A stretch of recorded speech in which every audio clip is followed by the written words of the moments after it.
என் நெஞ்சில் குடியிருக்கும்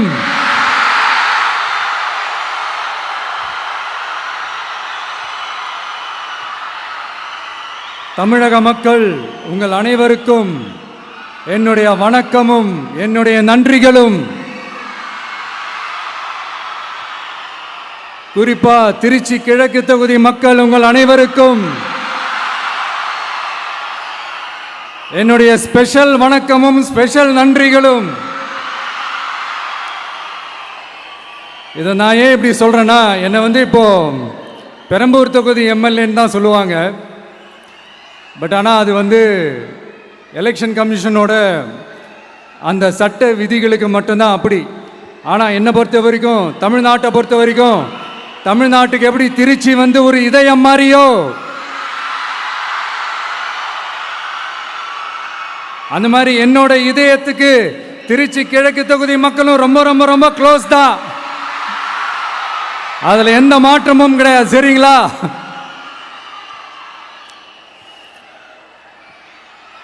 ஆட்சிக்கு சில வாரங்கள் கூட ஆகல. 6 மாசம் அமைதியா இருப்போம்னு சொன்னவங்களாம் 6 நாள் கூட அமைதியா இருக்க முடியல. ஆட்சிக்கு 1/2 மணி நேரத்திலே ஆரம்பிச்சிட்டாங்க. பாவம், ஒரு கல்யாண வீட்டிலலாம் போய் புலம்பிட்டு இருக்காங்க. நான் சொன்னதெல்லாம் நடக்குதா? 1 by 1 எல்லா புலம்பல்ஸும். அது மாதிரி இத்தனை வருஷமா மாத்தி மாத்தி உங்களை ஏமாத்திக்கிட்டு இருந்த இந்த 2 பேரையும் வேண்டாம்னு சொல்லி ஒதுக்கிட்டு உங்களுக்காக உண்மையா உழைக்க வந்த உங்க விஜய, உங்க அண்ணனை, உங்க தம்பிய முதல் அமைச்சரா இல்ல முதல் சேவகனா ஆக்கியிருக்கிறீங்க.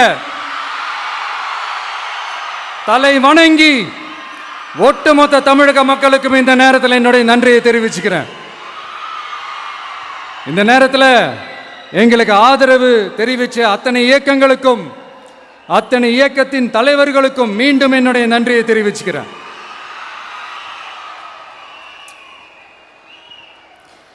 புரட்சி தலைவர் எம்ஜிஆர் அவர்களுடைய முதல் தேர்தலில் கூட இந்த அளவுக்கு ஒரு ஓட் பர்சன்டேஜ் வாங்கலை அப்படின்ட்டு நிறைய பேர் சொன்னாங்க. ஆனால் நீங்கள் டிவி கேட்க அவ்வளோ நீங்கள் ஆதரிச்சிருக்கிறீங்க. நான் எம்ஜிஆர் அவர்களோடலாம் நான் கம்பேர் பண்ணல. எம்ஜிஆர் தான். ஆனால் நாம பெரியார், அண்ணா, எம்ஜிஆர் அவர்கள் வழியில் ஒரு அன்பா உழைக்க வந்த உங்க விஜய், அவ்வளவுதான். 1977 நீங்க போடாத ஓட்டை 2026 நீங்க போட்டிருக்கிறீங்க.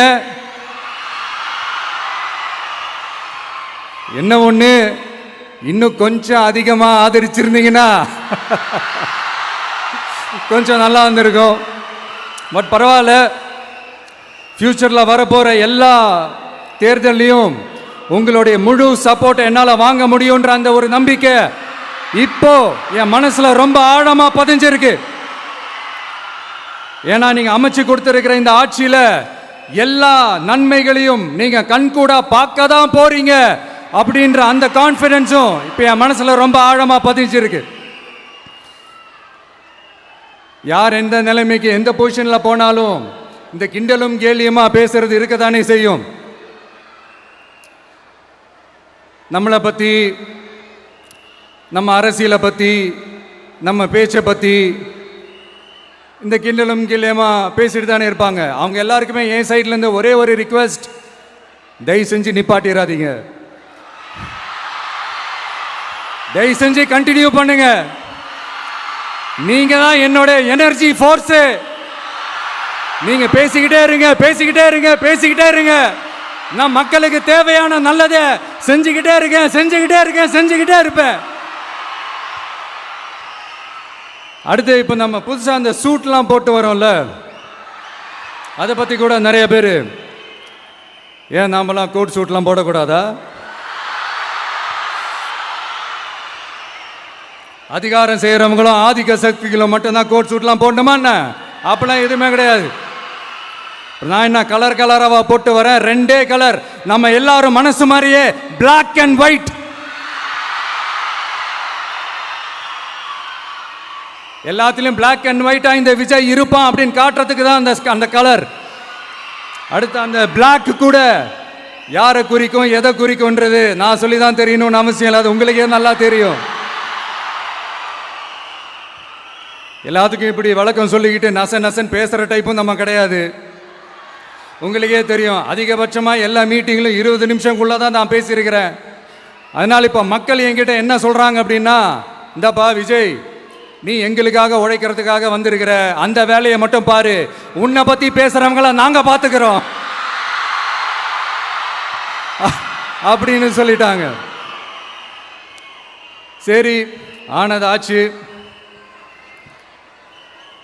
இப்போ என்ன, உனக்கு எதிரிகளே இல்லையா அப்படின்லாம் கேட்டேன். அப்படிலாம் நான் சொல்ல மாட்டேன், அப்படிலாம் நான் நினைக்கவும் மாட்டேன், அப்படி நினைக்கவும் கூடாது. இப்பவும் சொல்கிறேன், அரசியல் ரீதியாக சொல்கிறேன், 2 பேருக்கு நடுவில் தான் போட்டியே. ஒன்று இன்னொன்று, எஸ், ஒன்று டிவிக்கு, இன்னொன்று டிஎம்கே. இதுக்கு நடுவில் வேற யாருக்கும் எந்த வேலையும் கிடையாது. ஏதாவது இருக்குன்னு சொல்றீங்க? எலெக்ஷனுக்கு முன்னாடியும் அவங்களுக்கு ஒரு வேலையும் இல்லை, இப்போ எலெக்ஷனுக்கு அப்புறம் சுத்தம். ஆனால் இந்த திமுகவும் மற்றும் பலரும் ஒன்றா சேர்ந்துக்கிட்டு இந்த விஜயோட ஆட்சி வந்துடக்கூடாதுன்னு சொல்லி ஒரு கூத்து ஒன்று பண்ணாங்களே, அந்த கடைசி 5 நாள், அடாடாடாடாடா, நமக்கெல்லாம் ஓஹோ இப்படியெல்லாம் கூட நடக்குமோ என்ன கூத்துங்கிறீங்க. ஆனால் ஃபியூச்சர் என்னவா இருக்குன்றதை மட்டும் இப்போ நான் சொல்கிறேன். உங்களுக்காக உண்மையாக உழைக்க வந்த இந்த விஜயா, இல்லை இந்த விஜயோட ஆட்சி அமைஞ்சிடக்கூடாதுன்னு தடுக்க நினைச்ச ஸ்டாலின் சாரா, அவ்வளவுதான். இதுக்கு நடுவில் வேற யாரும் எந்த அல்லு சில்லும் உள்ள வந்து நம்மளை தடுக்கிறதோ எதிர்க்கிறதோ ஏதாவது பண்ணாங்கன்னா நிர்வாகம் அதுக்கு பொறுப்பில்லை ராஜா, நிர்வாகம் அதுக்கு பொறுப்பில்லை. ரிசல்ட் என்னவா வரும்ன்றது அது உங்களுக்கே நல்லா தெரியும். நம்மளை ஏளனமா பேசுறதா நினைச்சு அவங்களுக்கு ஆப்பு வச்சுக்கிறாங்க. திமுக நம்மளை தடுக்க, திமுக நம்மளை எதிர்க்க, திமுக நம்மளை அவமானப்படுத்த அத்தனையும் நமக்கு நன்மையே.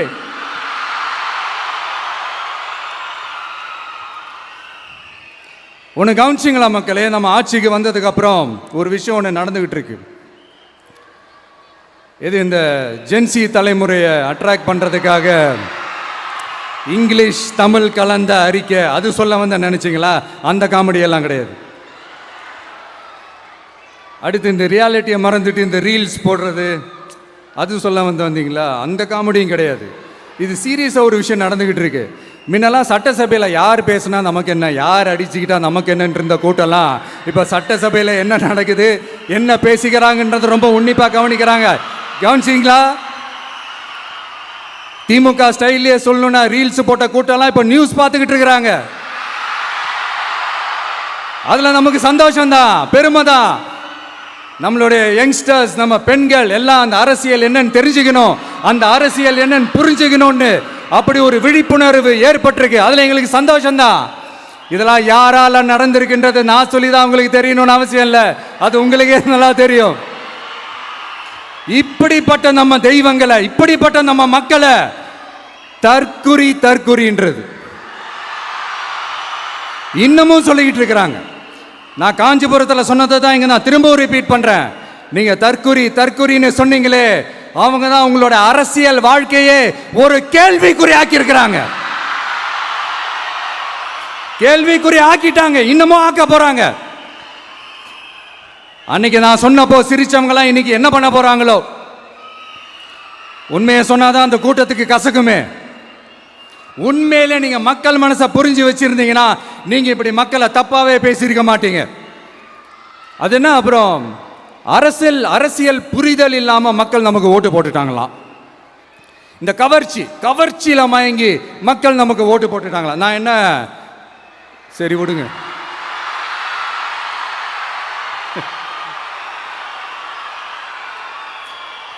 மக்கள் அவங்களுக்கு ஓட்டு போட்டா அந்த மக்கள் நல்லவங்களாம், அதே மக்கள் நமக்கு ஓட்டு போட்டா அந்த மக்கள் கெட்டவங்களா?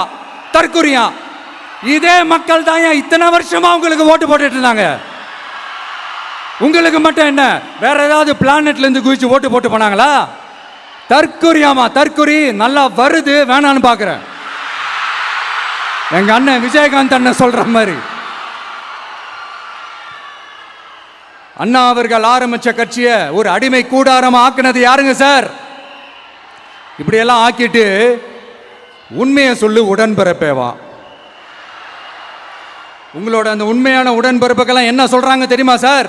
திமுக இப்படி ஆனதுக்கு காரணம், அந்த காரணத்தை வெளியிலலாம் போய் தேடாதீங்க, உங்க குடும்பத்துக்குள்ளேயே கேளுங்கிறாங்க. உங்களுக்காக மாடா உழைச்சி தேஞ்சு போய் கிடக்கிறோம்.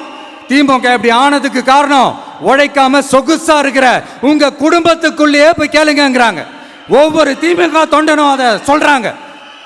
அதை புரிஞ்சிக்காம நம்மளையும் நம்ம மக்களையும் தப்பா பேசிக்கிட்டு, நீங்க மக்களை தப்பா பேசுனீங்கன்னா இந்த விஜய் வந்து கேள்வி கேட்பான், சும்மா இருக்க மாட்டான். இந்த விஜயும் தமிழ்நாட்டு மக்களும் வேறு வேறு இல்லை. இந்த விஜய் தான் தமிழ்நாட்டு மக்களோட ஒரு உண்மையான ஒரே பிரதிநிதி. இது இன்னைக்கும் சரி, நாளைக்கும் சரி, நாளன்னைக்கும் சரி, இதுதான் நிஜம். மறுபடியும் சொல்றேன், நமக்கும் மக்களுக்கும் இடையே இருக்கிற இந்த பூர்வ ஜென்ம பந்தத்தை, அந்த உறவை ஏதோ இந்த சதிகள் சூழ்ச்சிகள் பண்ணி யாராலையும் எதுவும் கெடுக்கவே முடியாது. கெடுக்க ட்ரை பண்ணீங்க நம்ம ஆட்சிக்கெல்லாம் வரதுக்கு முன்னாடி. என்ன சதிகள், என்ன சூழ்ச்சிகள், என்னென்னலாம் பண்ணி எப்படியெல்லாம் தடுத்துடலான்னு. ஆனால் இப்போ ஆட்சிக்கு வந்த இந்த சாமானிய மக்கள் ஆட்சியை நீங்கள் இந்த எதிர்கட்சியாக இருக்கும் போது ஒன்று யூஸ் பண்ணுவீங்கள்ல, இந்த பழைய டெக்னிக்கு, அதெல்லாம் யூஸ் பண்ணி நம்மளையும் மக்களையும் பிரிச்சலாம்னு நினச்சிங்கன்னா அது ஒரு காலம் நடக்காது. மக்கள்லாம் ரொம்ப தெளிவாயிட்டாங்க சார், ரொம்ப தெளிவாயிட்டாங்க. அதனால ஒரு ஆக்கப்பூர்வமான ஒரு எதிர்கட்சியை செயல்பட்டு மக்கள் மனசை வெல்ல பாருங்க. இந்த கடைசி லாஸ்ட் 1 மந்தா நடந்த ஒரு சில விஷயங்கள் உங்ககிட்ட நான் ஷேர் பண்ணணும்னு ஆசைப்படுறேன். இந்த 200 யூனிட் மின்சாரம், கட்டணமில்லா மின்சாரம் அறிவிச்சோம். அதில் ஆல்ரெடி இருந்த 100 யூனிட் திமுக கொடுத்தது கிடையாது. மேடம் ஜெயலலிதா மேடம் இருந்தப்போ செஞ்சுட்டு போனது. ஸ்டாலின் சார் பதவி போன அந்த கடுப்புல அறிக்கையா விட்டு தள்ளிக்கிட்டு இருக்கிறாரு. என்ன பண்ணீங்க உங்களுடைய ஆட்சியில்? மக்கள் பணத்தை, டாஸ்மாக்ல இருந்து அடிச்ச அந்த பணத்தை, ஊழல் செஞ்ச அந்த ஃபைலை க்ளோஸ் பண்றதுக்கு அலையா அலைஞ்சிங்க. ஆனா இந்த விஜய் மக்களுக்கு தொந்தரவா இருக்கிற அதே டாஸ்மாக க்ளோஸ் பண்ணா. விவசாயிகளோட அந்த கடனை தள்ளுபடி மேக்சிமம் இந்த 1 மந்த்ல என்ன செய்ய முடியுமோ அதை செஞ்சான். நீங்க தான் அந்த நிதி சம்பந்தமா இருக்கிற எல்லா கேட்டையும் லாக் பண்ணி வச்சுட்டு போயிருக்கிறீங்க. அதை சரி செய்ய வேணாமா? அதை ஒழுங்குபடுத்த வேணாமா? அதனால மறுபடியும் சொல்றேன், இந்த விஜய் பொய் சொல்லி ஏமாத்துறதுக்காகலாம் அரசியலுக்கு வரல. உங்க கூடவே நிக்கிறதுக்காக மட்டும்தான் அரசியலுக்கு வந்திருக்கிறேன். அதுல எந்த மாற்று கருத்துமே கிடையாது. கவலையப்படாதீங்க விவசாய பெருமக்களே. அடுத்து இந்த சட்டம் ஒழுங்கு, அது சரியில்லை இது சரியில்லைன்னு சொல்லி திமுகவும் மற்றும் பலரும் மாறி மாறி கூவுறீங்க. நான் ஒன்று கேட்குறேன், இந்த மாடல் அரசுன்னு சொல்றீங்களே, அதில் என்ன செஞ்சு வச்சுட்டு போயிருக்கீங்க?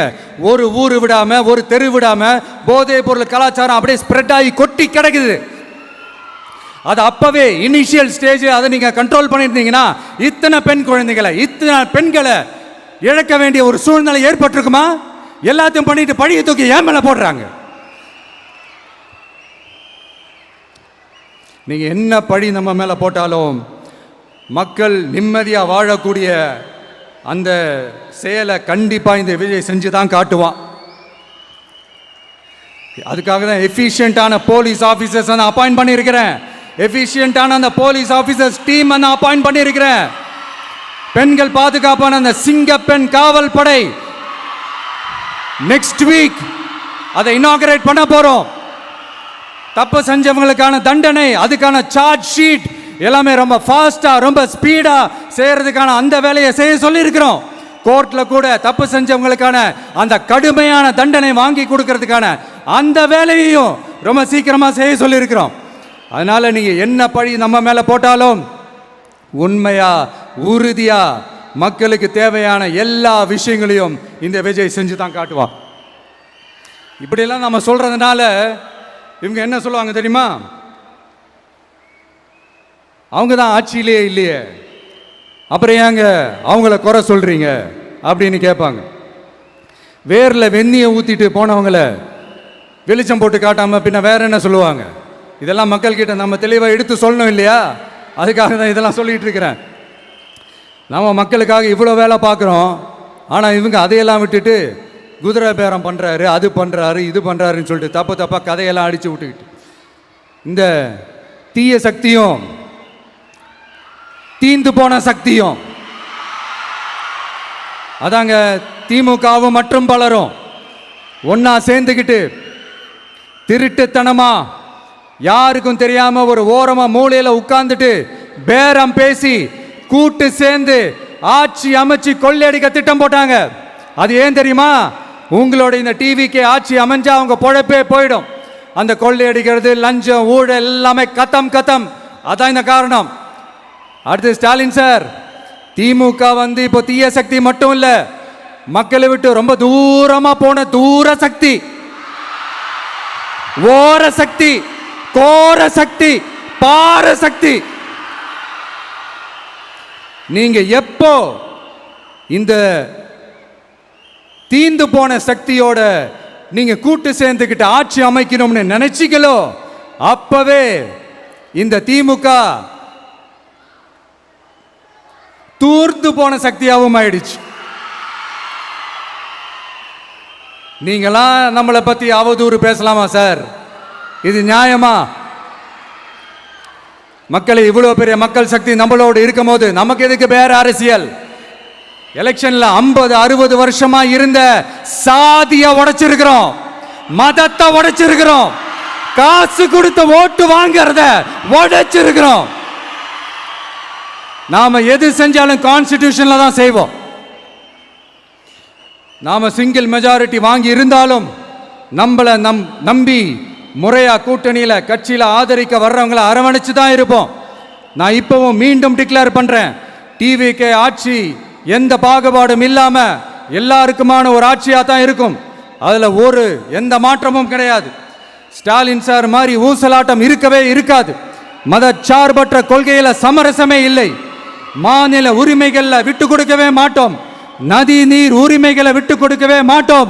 சமூக நீதி, சம நீதிய, சமத்துவ நீதிய ஒரு நாளும் விட்டு கொடுக்கவே மாட்டோம்.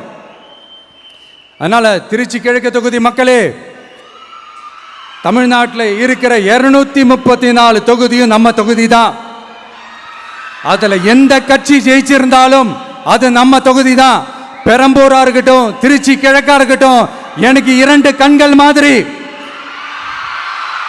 அதுலயும் திருச்சி கிழக்கு என் செல்ல புள்ள மாதிரி. அதனால வரப்போற இடைத்தேர்தல்ல உங்க வீட்டில் இருக்கிற ஒருத்தரை, உங்கள ஒருத்தரை தான் வேட்பாளரா நிக்க வைக்க போறோம்.